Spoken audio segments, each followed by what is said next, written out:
doing the show for how long now? This is was December 1st, 2021 when we started the midday show. So it's about 5 years now. Yeah, going on 5 years this year. And were you telling me it was Fridays? You guys have a special segment on soccer? Tuesdays. No, that's fine. Yeah. The name of the segment is Football Focus. Football Focus. Yeah. Why are you guys so passionate about soccer? Oh, do you need me to move? No. Why are you guys so passionate about soccer that you make it something you talk about on a radio show that's based on New England sports? For me, I always felt like it was a market that was untapped in sports radio. It was something I always enjoyed talking about on Saturday mornings. And I figured, especially when Taylor came on to the Saturday show, we were both such big fans of it. We were just like, all right, let's do a segment. Let's just do it, see how it goes. And it's gone better than I expected, and the fact that it's actually expanded now on Tuesday and we can do a little longer of a time, it's great. It's awesome. Yeah, I remember it was originally the Soccer 30, but then I remember I texted him one day and I was like, dude, we gotta if we're gonna be on the midday show, we gotta spice this thing up. And then we came to terms with the Football Focus name, but it was originally the Soccer 30. That was on the Saturday show. And that was usually how we'd kick it off because it was 7 in the morning. The good old, right before the kickoffs. Matches, right. So people who are driving to, your local establishment here in Portland or Maine to go watch soccer, you could listen to us and kind of get breakdowns of these EPL games at 6 in the morning on a Saturday. And I don't think anybody was doing anything like that around here at the time. So yeah, it evolved into now what our show is, and then of course, evolved into Football Focus. But yeah, I remember I got the Soccer 30. It's definitely grown since the Soccer 30. That's for sure. I mean, shout out to Portland Zoo, right? I don't know if we could do it, but they're the ones who have picked up and sponsored it now. And I don't think either of us, as Jeff kind of mentioned when we started doing it, it would have gotten to that. I think we just wanted to have fun, talk about the sport we loved, and now it's a pretty big staple. Yeah. To what we do on the midday show. And a lot of people, we get calls all the time saying how it's inspired them to listen and watch soccer because they had no idea what we were talking about. Mm-hmm. And then all of a sudden they're listening to a stadium hey, I should probably start watching soccer. So it's been really cool to just see it grow from something that people used to call the show and say, why do you guys talk soccer? To now really embracing Jeff and I doing this. So it's been awesome. We still get the odd, why the heck do you talk about this? But it's, it's so much more now to the, I never watched this sport before, I never had an appreciation before, and now I do. So it's really cool. I'm glad we could help do that. Yeah, it's definitely something I think both of us take pride in because it started with just two brothers who just wanted to talk soccer, and I think it's cool to see how it's gone and evolved. And also the climate with Hearts of Pine has helped continue that culture, but just knowing that we have a tiny little sliver of the culture here in soccer in Maine is definitely something I know both of us take some pride in. There's a real following for soccer here in Maine, especially when the Hearts of Pine came to town, right? You if you didn't know it, you can now see it, right? Yeah. In the fan base. Here's a question that's always kind of piqued my curiosity. Why is it that it seems like, from somebody who's not really deep in soccer, World Cup seems to get so much attention from people who are not big soccer fans, but Premier League does not necessarily draw the same level of interest. And that's like the NFL, right? So why is that? I think a lot of that just has to do with the simple fact of international sales, right? Yeah. And the Olympics come around every 4 years and everybody gets really invested into that. And this is like soccer's equivalent. And they say this event is bigger than the Olympics. And in essence, it is. Especially now that they've expanded the tournament field from 32 to 48. This is the first time we've had 48 teams competing in a World Cup. So this is literally the biggest tournament they have ever had. So I think that's part of the reason why people get invested into it, especially now with 48 teams. You almost have to fight to not have some kind of connection to a national team that's involved in some way, be it ancestry, be it, somebody from that country, whatever it is. I think a lot of people are going to be able to find, even if it's a small one, some connection with something in this tournament. They could find some obscure country to root for. Yeah. Oh yeah, plenty of those in this tournament. And I think with America especially, there's like a level of like patriotism and pride. I mean, you see it. People love rocking the red, white, and blue, and I think 4th of July exemplifies that in some ways. But when you have the World Cup, kind of allow you to just have that almost like backyard energy party all the time for these games. Like I do think it brings out a level of patriotism and like national pride. Regardless of politics, like it brings a lot of people together, the sport does, for so many positive reasons. And I think Jeff's right. Like, even if you want to just get behind because your country's not in it, some random team like, Curacao that's playing in it, like, go ahead. It's all fun and you're all welcome to enjoy it, because I think that's also what this tournament is about. What makes it so popular is like bringing the world together, for whatever it is, just to come together to watch some soccer and have fun together. I actually have come up with more questions I want to ask you. Expanding the tournament, right, is always sort of controversial, right? Do you guys feel, or have your viewers reflected to you at all, how they feel about this expansion? Will it produce a higher quality of soccer or not? I think that's a very interesting question. I am not a huge believer in expanding the tournament. I thought it was great at 32, and I do think we're going to have some group stage matches that are probably going to be really, really lopsided. Not a ton of them, but there's going to be enough to notice. So, like, for instance, like when Germany plays Curacao, those two teams are not even close to the same level. Like, Germany might put up 7, 8, or more goals in that match. And I hope Curacao does better than that. But there will be a few matches that are like that during the group stage. Now, I think once we get to the knockout stage, you won't have to worry about that much anymore. Because everybody, especially once you get to the round of 16, everybody that gets that far is going to have earned it. So there might be some surprises. There always are in these tournaments. But the teams at least the last 16 that get there are going to be ones who've earned it. That's for sure. Anything to add? No, I think he covered it good. I mean, I also was like not a fan. I think it's kind of watered down to have that many teams because, like you said, you're just going to have some lopsided group stage games. But, I mean, ultimately, hey, more countries come in, more people can party and enjoy the tailgates at Gillette Stadium. So I guess the more the merrier right now. But I'm kind of with Jeff. Like, I'm not really a big fan of it. It is what it is, right? Like, there's no way that it was going to stop. Like, we're not stopping it. Just like the NFL adding more games, right? Like, you're never going to. It's inevitable. The NCAA is going to eventually have 128 teams. Yeah, right. Yeah, like a 100-team tournament that even like Bowdoin can get into if they play their way through the D3 tournament or something, right? Like, you're gonna have it get crazy. Jeff, you brought up the round of 16. You take it. Yeah, sorry about that. Yeah, it just fell. You brought up the round of 16, and I think that we should probably talk about that as far as it relates to the U.S. Sure. That seems to be the roadblock for them perpetually in the World Cup. Does this national team have a chance to go farther than the round of 16 in your eyes? I mean, yeah, I'll start. I guess I mean to say it plainly, and this is kind of a cop-out answer. So actually, I won't give a cop-out answer. No, I don't. I think their defense is very leaky. And I have a feeling when they get into the knockout stage, which they'll absolutely get there. I just think you're going to face a lot tougher opponents. Like Jeff and I have been having fun with our bracket maker, and you can kind of match up teams where the USA might have to play. And there's a way if the USA, for instance, finishes second in their group, like they might have to play Egypt and then have to go play Argentina. And that's Mo Salah, for those who don't know, who's considered, one of the greatest Egyptian players. Liverpool fans know him very well. And then you have to go play Argentina, who just won the last World Cup. Like, that is an extremely tall task to ask of this United States men's national team. Is this the best group of players we've seen in a while? I think that remains to be seen. There's a lot of questions they have to answer, but I don't think the expectation for fans should be that this is going to be a magical run for the United States men's national team. If it happens, we all need to embrace it and get behind them. But they have to prove a lot. This is a group that has not, to me, proven much on the international stage. They've done it in terms of CONCACAF, which for those who don't know is kind of their region.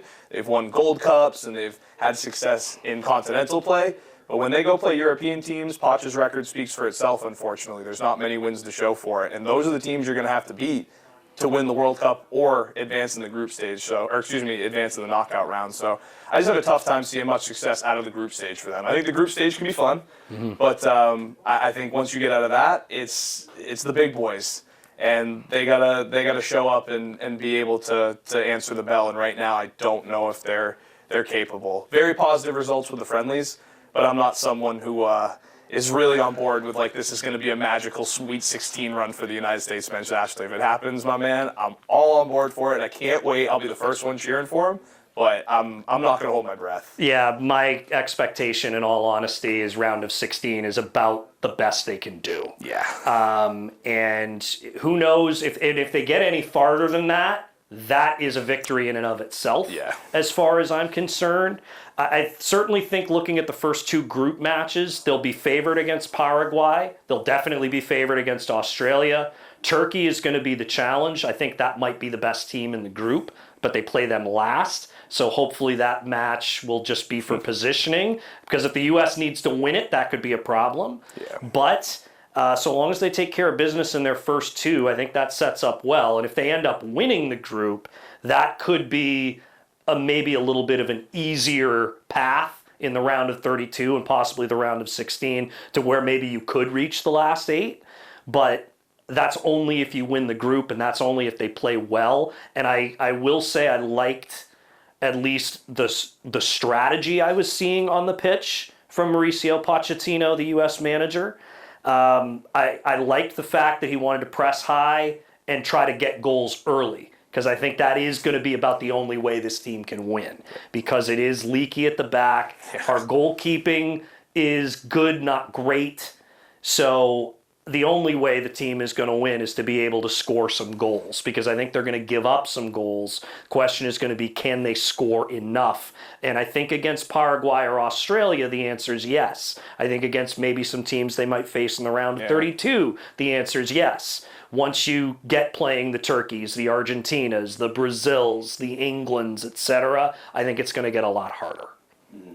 Let's zoom out for 1 second. Let's talk to a viewer who, or a listener who's maybe not as dialed into the actual strategy of soccer, but somebody who's a very casual fan. Mm-hmm. How would you characterize this year's U.S. national team?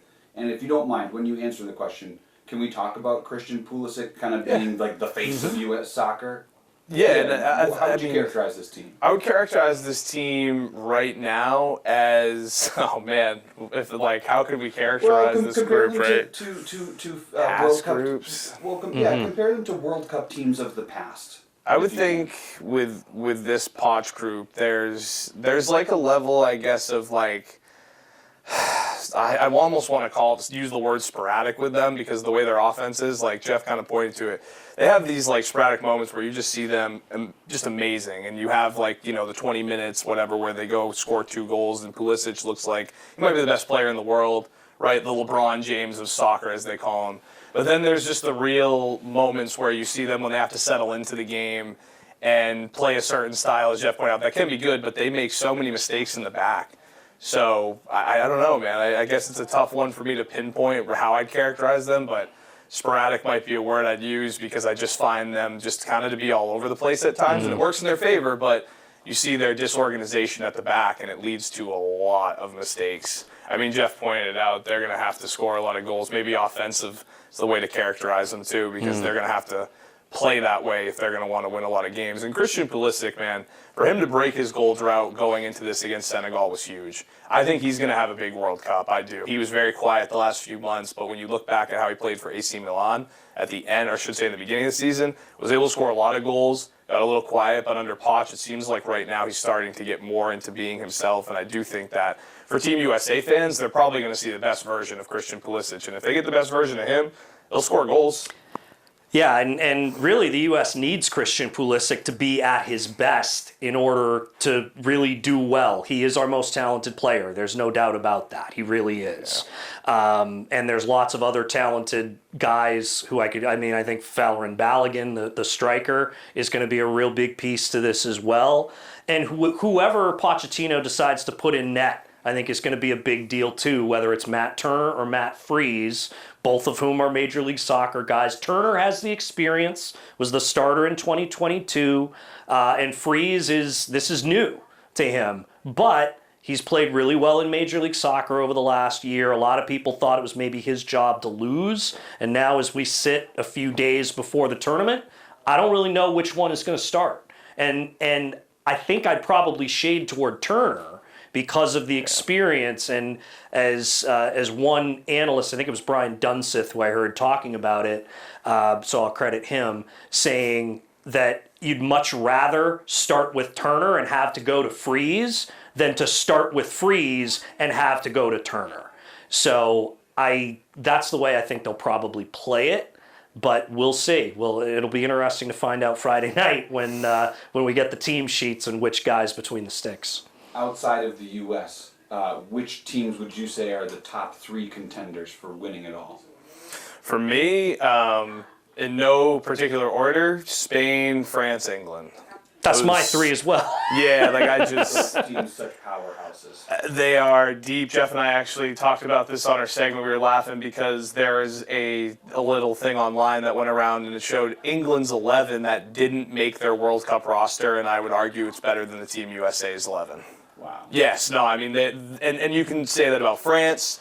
You can make a team like that with Spain. I mean, both these countries are deep and filled with talent. So when you get to that level of it, I mean, there's Lamine Yamal's, Kylian Mbappe's, Harry Kane's, Jude Bellingham's. I mean, there's so much talent that they've been doing it for how many years? I mean, this is just, these 3 countries have figured it out, and they know how to create soccer players as if they're breeding them on a farm. Right. They really have, and it's like, it's amazing to see, and they've mastered it, and I think a lot of it has to do with their youth programs, but it starts with, at those levels, and you see it. I mean, they always have the youngest and best and the fastest, and I mean, England is, as much as they haven't won like Spain or France maybe recently, they have just as much talent, and of course they always say it's coming home.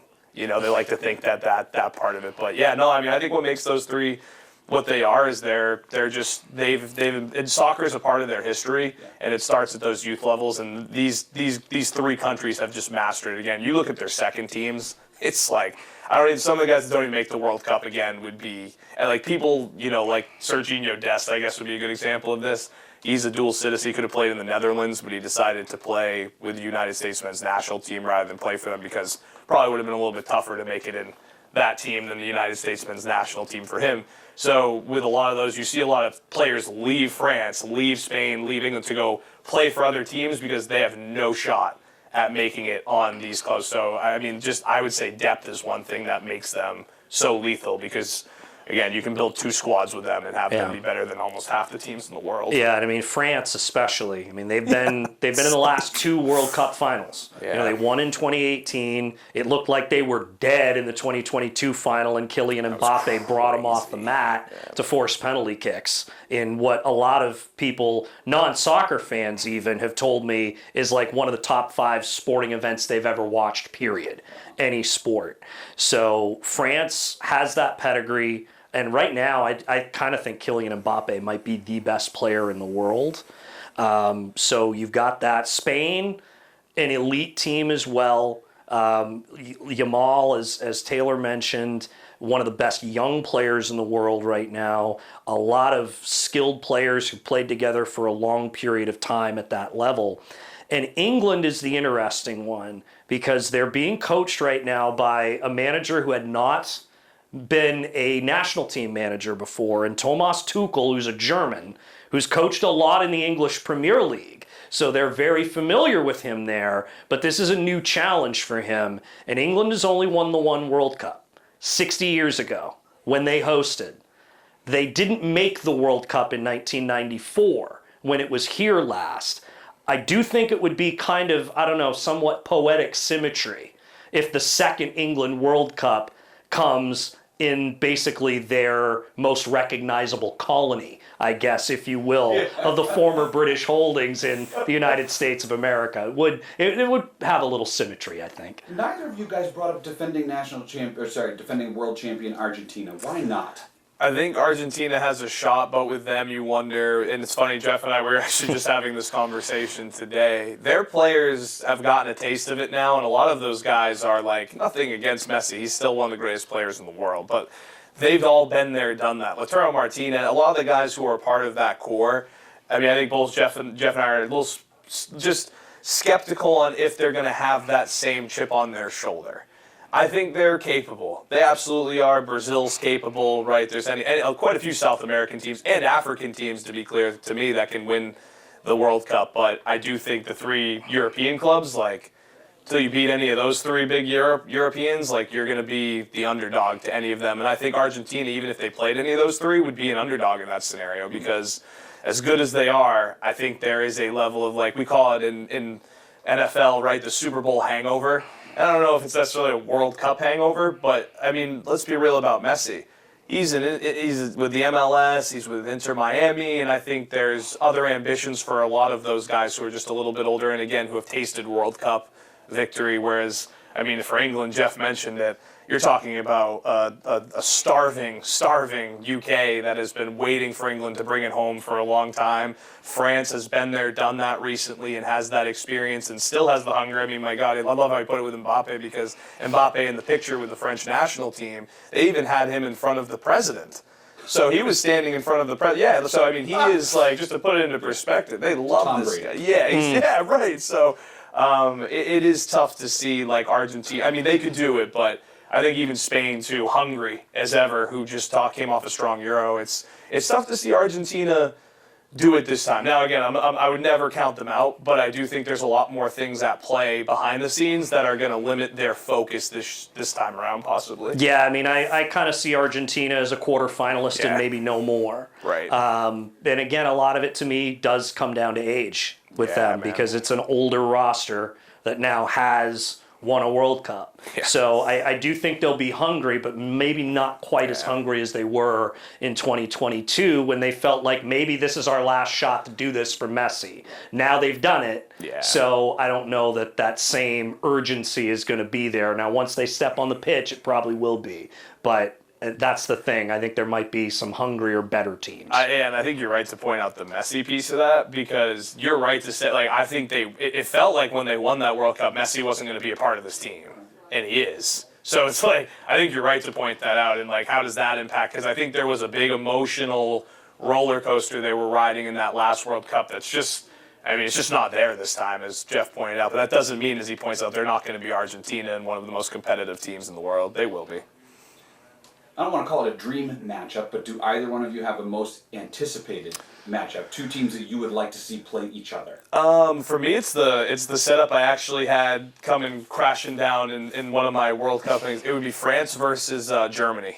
And there's a possibility that lines up in, like, a round of, like, 16. And I just think that is, I mean, history, obviously, but I love the idea of Germany versus France. I think both are capable of winning a World Cup, and I think you potentially get that match before a final 8. Mm-hmm. So it would be one of those premier knockout round matches. So that's kind of one of my dreams. And of course, if I could have a Spain-England final, I think I'd be in heaven as a soccer fan. A Spain-England final would have it all for me. I'm a huge Lamine Yamal fan, and England I just admire because of the players there. So just having that opportunity of France and England would absolutely be a dream matchup. And I guess if the United States could make a run to the World Cup final, that's a dream scenario too. But a real dream scenario, absolutely. But ones that could happen, I'd love a France-Germany matchup in a knockout round. I just love that matchup. And I mean, if we can get England versus Spain World Cup final, I don't know who's not tuning in. Yeah. I mean, the real dream matchup would be U.S.-Mexico in a final, right? But we're not going to get that, I don't think. And to be fair, we might have, depending on how the group stage goes, a Mexico versus Canada first round of 32. I was doing it on my thing if the group stage falls. So, I mean, can you imagine if you got a Mexico versus Canada matchup in, like, the first knockout round? That would be amazing, really fun. And I'm kind of leaning toward a Spain-England final myself. So I think that would be a really incredible matchup. There are a couple group stage matches that I'm really looking forward to for a few reasons. One of them is England-Croatia, because who are both in Group L together.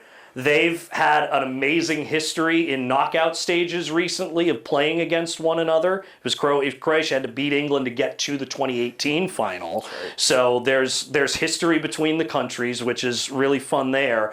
And then the other one that I'm really intrigued at is one that's actually going to happen at Gillette Stadium in Foxborough in Group I, and that's France against Norway, which is a really fun matchup because it's France, but you also have Erling Haaland on the other side of it, the striking Viking from Norway, who's the all-world player at Manchester City, who scores 20-plus goals every year in the Premier League. And those two, Norway has been an underrated team for a long time.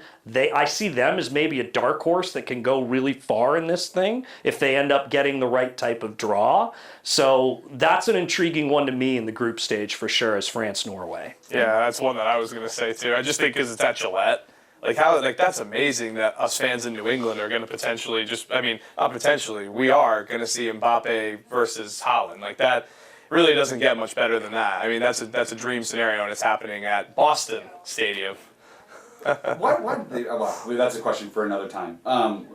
Do you think there will be a lot of fans from, maybe not, let's just talk about Maine for the moment. I think New England, yeah, sure, especially if you're proximal to Boston Stadium, you're going to try and go if you can get tickets based on how much they cost on the day you try to buy them. It's crazy. But for Maine people who are interested in going to see soccer, what does it mean to finally have something like this really more in your backyard? The last time the U.S. hosted the World Cup was what year? 1994. In what cities? Gillette was, well, it wasn't Gillette at the time. It was Foxborough Stadium back then. But LA too hosted, right? Yeah. Because they had the game. They played the Rose Bowl. The Rose Bowl. Yeah, that right. was where the final was. That was sick, dude. Yeah. That was so cool. So what's it like to have this level of what's it like to have this level of soccer back at Gillette Stadium? I mean, for me, who's actually old enough to remember the 1994 World Cup, I've kind of been waiting for another opportunity for the U.S. to host a World Cup again. So, and when I was a teenager, it was great because, like, soccer was still kind of growing. MLS hadn't even started yet. But now there is firmly a soccer culture established in the United States. And I think it's a great opportunity for people from Maine, with it being so close, to actually go and be able to watch some of the best players in the world in our own backyard. It's a unique opportunity that really only comes once in a lifetime, quote unquote. It really does. So, and this is just a great opportunity. I'm really looking forward to watching these matches. Hopefully, crossing fingers, I'll be able to go to one. But yeah, I'm really looking forward to this and being able to celebrate soccer. And I mean, my younger brother was a baby back then when the 1994 World Cup happened. So that's it's really truly one of the things I'm looking forward to most about this World Cup, is the fact that I actually get to share it with Taylor and get to talk about this the whole time, because it was basically just me kind of enjoying it on my own in 1994, and with anybody else who would decide to watch it with me. But this time I'm going to be surrounded by, I know, a lot of people who love the sport as much as I do. So I'm really looking forward to it. Yeah, and I think that's, like, to build off that, that's kind of what I'm most excited about. Like, I'm very excited that it's at Boston Stadium, Gillette, whatever we're going to call it. But I think for me, it's the fact that people in Maine, because of the culture that was built, shout out to, like, Hearts of Pine, Kennedy Park FC, all these people behind the scenes that in Portland or wherever have created just this special culture here. Like, the watch parties, the places in Maine, to be able to enjoy this is going to be like no other. And I remember the last World Cup, going down to some local establishments and feeling like I was literally in the UK, because so many English and Scotland fans were out, watching games and enjoying them. And with both those teams playing at Gillette, I mean, you can only imagine what kind of crowd that's going to bring. I know a friend of mine is coming over from Scotland to actually go to the game with a bunch of his buddies from Scotland. So it's bringing a lot of people here, but again, for me, most importantly, like, it's going to be really cool to experience, kind of like Jeff said, with my brother, but also just, like, with the people of Maine, and just be going to places, whether it's Reaver's, like, all the watch parties that Portland Hearts of Pine has been able to put on and help us establish, like, those places are going to be packed out, and it's going to be really incredible to see the people of Maine come together for this and put so many things that are kind of on the table in front of us for whatever it is aside, and just enjoy a sport and a game and relax, like, it's going to be really fun to see everybody come together for this. And like Jeff said, I didn't see it the last time, but I feel like this is kind of the best time to view it now, because the culture's never been more alive. I would agree with you there. I think you guys answered all my questions. Great. Cool.